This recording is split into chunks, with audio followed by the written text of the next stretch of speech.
Minha formação é de advogado, estudei na USP e eu me envolvi com ambientalismo em razão de um convite do Fábio Feldman, isso em 1977, quando havia a luta contra a instalação de um aeroporto internacional em São Paulo, em Calcaia do Alto. E foi algo fantástico, porque nós conseguimos pressionar o governo para mudar a ideia e definitivamente instalar o aeroporto em Cumbica. A gente fundou uma ONG chamada Oikos, União dos Defensores da Terra, que era uma ONG formada por 4 pessoas. E era exatamente um estudo de psicanálise, porque 4 pessoas que faziam um movimento louco, completamente louco, e discutiam interminavelmente o problema.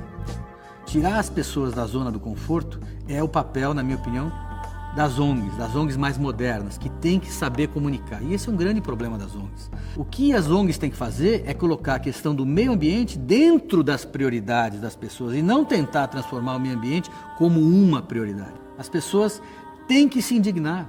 As pessoas têm que, realmente, a partir da indignação, lutar, sair para lutar. Enquanto que outros países já destruíram tudo, nós ainda aqui temos muita coisa por entender.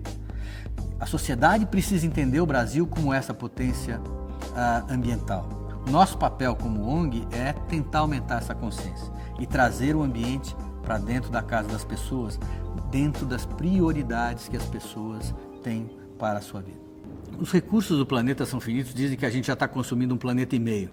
A verdade é que nós estamos chegando num limite onde ou nós nos conscientizamos de que nós temos que tomar atitudes agora para começar a mudar essa questão, ou nós vamos bater de frente na parede e nós vamos então ter que tomar medidas emergenciais que vão ser provavelmente muito mais caras. Na realidade, eu acredito que a tecnologia vai trazer soluções fantásticas, mas a tecnologia é cara. Ela vai restaurar determinadas coisas, aquilo que tiver eventualmente mais valor para quem demanda aquela tecnologia. Como mudar isso?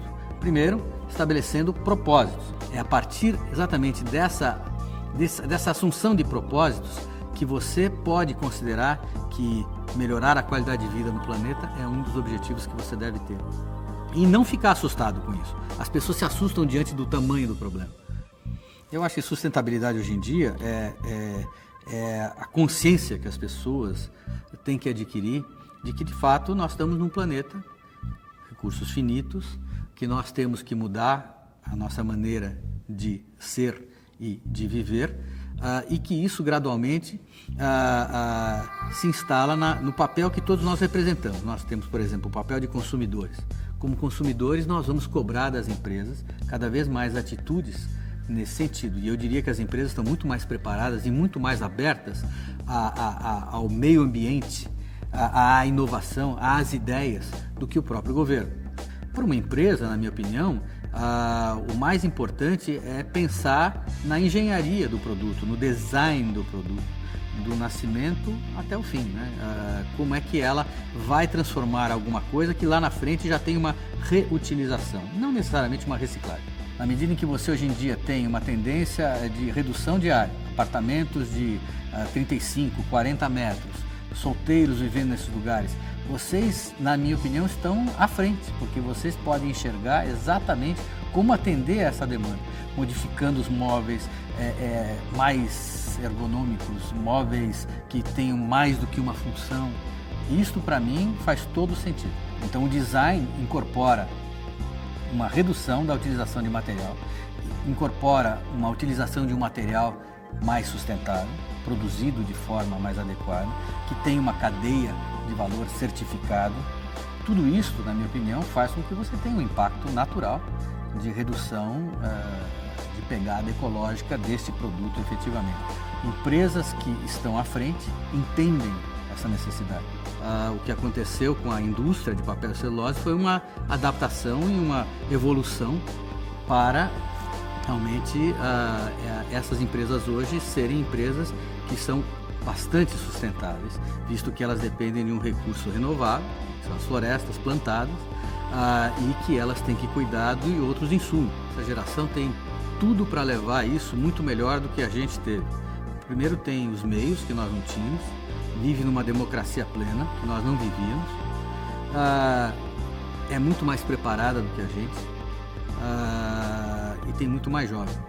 Mas ela tem um problema que nós não tínhamos. Ela tem um excesso de escolha. Eu acho que o jovem hoje em dia ele vive bombardeado por propostas, temas, e as escolhas são muito mais complicadas do que na nossa época. Mas eu sinto que esta é a grande dificuldade do jovem, é se manter atento a um propósito. Acreditem que vocês fazem diferença. Acreditem que a coisa mais importante na vida é ter um propósito e ter um projeto. Gente que não tem projeto, não tem futuro. Então a gente tem que ter um porquê para viver. O como não interessa, o porquê é que interessa. Então eu acho que todos nós temos que estar imbuídos disso. E não tem idade para isso. Eu tenho certeza que eu vou desenvolver projetos até morrer. Porque é isso que me dá realmente a alegria de viver.